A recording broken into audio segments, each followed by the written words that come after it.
What if you could hike through centuries of history, see across to another country and explore 3 incredible trails all in one park?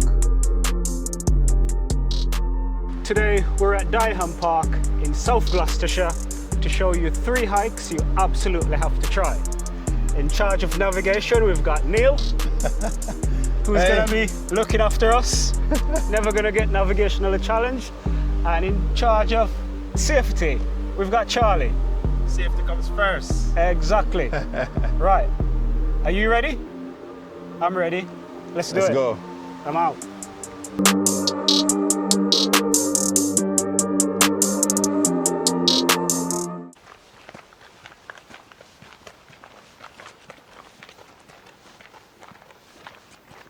Are we going the right way? 100% we are. 100%? Yeah, because I've got the map. Okay, he's got the map. Charlie, you believe in him? 100%. 100%. Okay. Charlie, safety, looking after us today. I've got the med pack in there, good to go. Okay, that is it. This valley offers a magnificent mansion with an ancient deer park and a beautiful landscape. We've walked the route to bring you the definitive guide to the 3 best trails. First up is the Prospect Walk. The path starts down a gentle lime tree lined avenue and guides you towards the park's edge. As you near the northern fringe, the landscape explodes with sweeping views over hill to hill. Traditions say this is the site of the legendary Battle of Dyrham in 577 AD.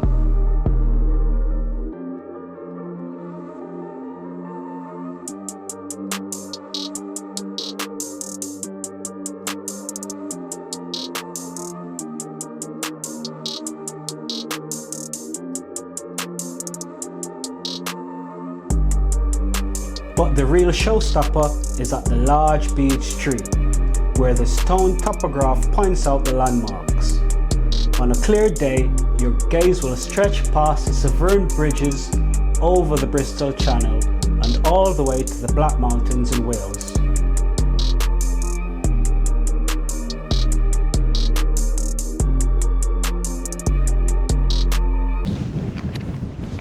Yeah, where is it?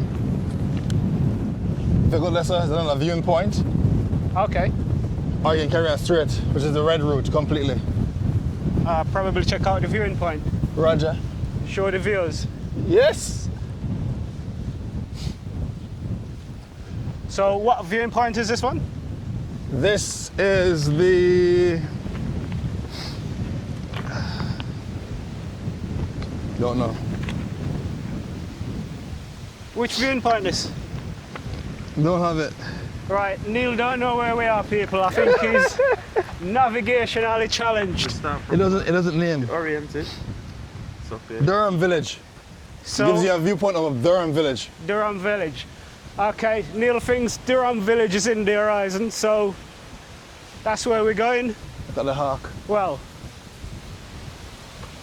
we're having a look at the area. So what's this then?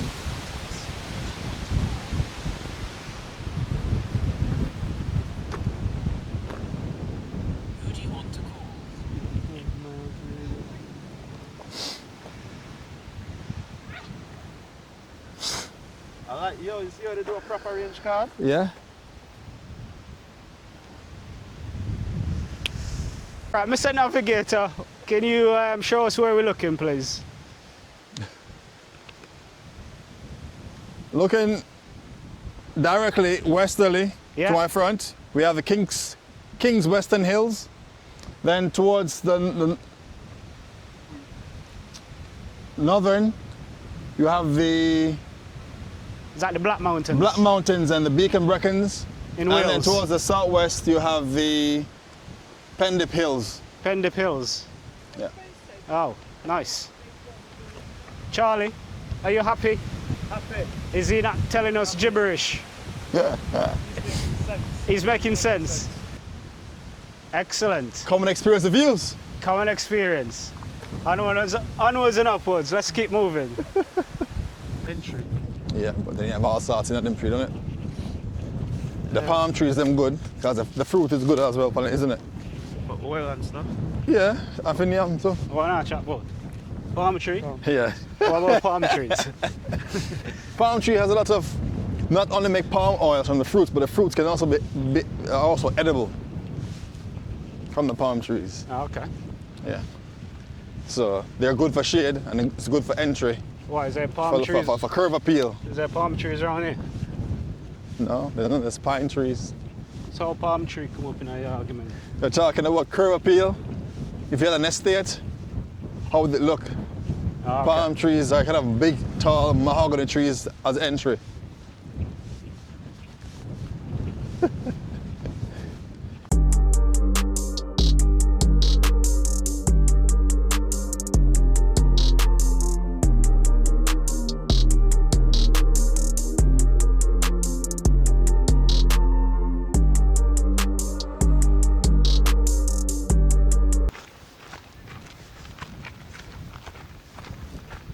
Oh, what's this here?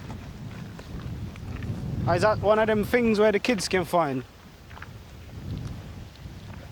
What do they call it again? Belizean national animal? Yeah.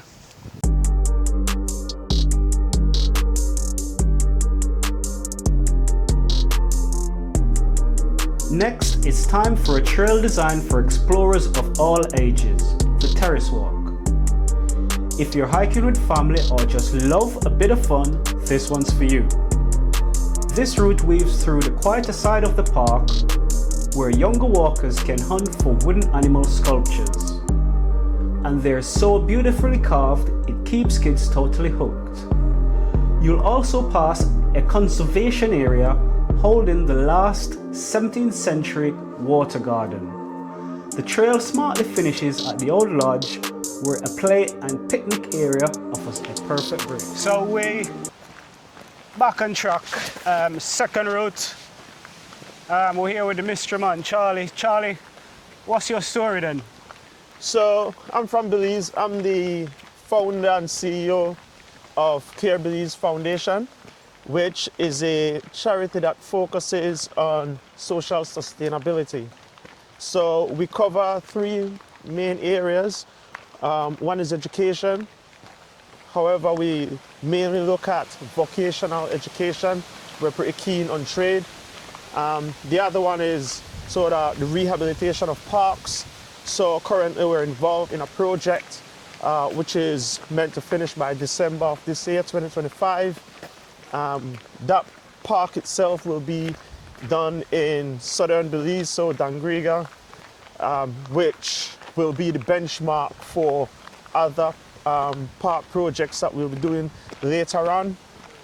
And the next one is looking at the development of sports. So we've got someone whose role is simply to support sporting initiatives and look at how we could develop sporting facilities across the country as well. So essentially, that's the three areas that we cover as a charity. We're new, so we started this year, 2025. And so we're looking forward to taking on new endeavors moving forward. Oh, sounds like you're doing a fantastic job there. So if people wants to like get amongst it, get involved, what's the easiest way to get in touch? So at the moment, you could reach me directly on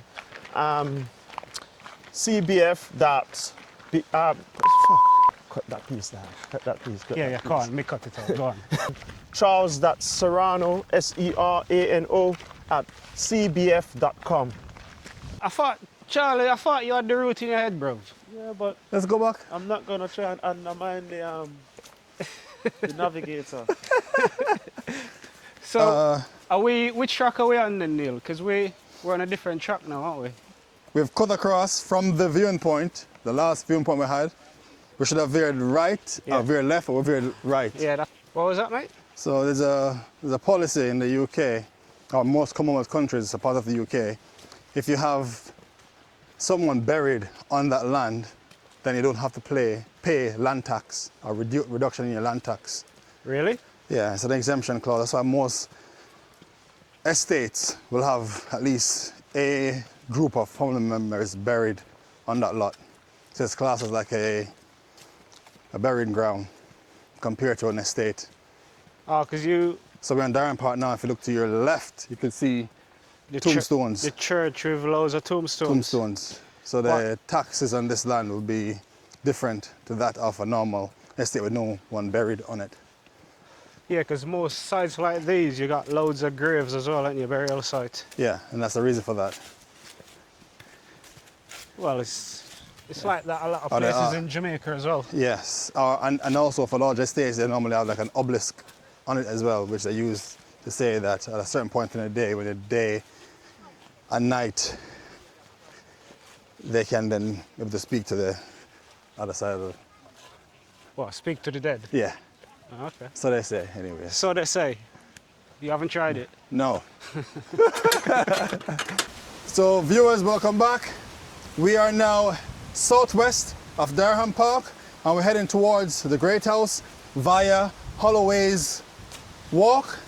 And look now, as we're going to show you the great views and sights. Hopefully we can see some bucks on the way around. Our final hike is the Holloway Walk. Think of this one as the park's greatest hit album. Serene woods and of course the deer. This accessible loop is a fantastic mix of everything that makes a park special. The main event is the herd of deer that have roamed this ancient parkland. This trail also gives you the best up-close views of the Dyrham house, its formal gardens and the peaceful pond. For anyone who wants the true essence of Dyrham Park in a single walk, this is the one.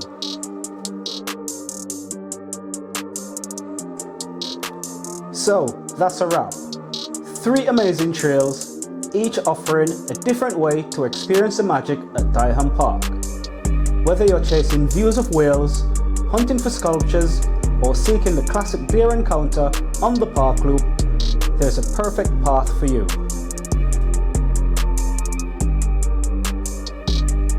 If you enjoyed this journey, don't forget to hit that notification bell so you don't miss our next adventure. Until next time, keep walking.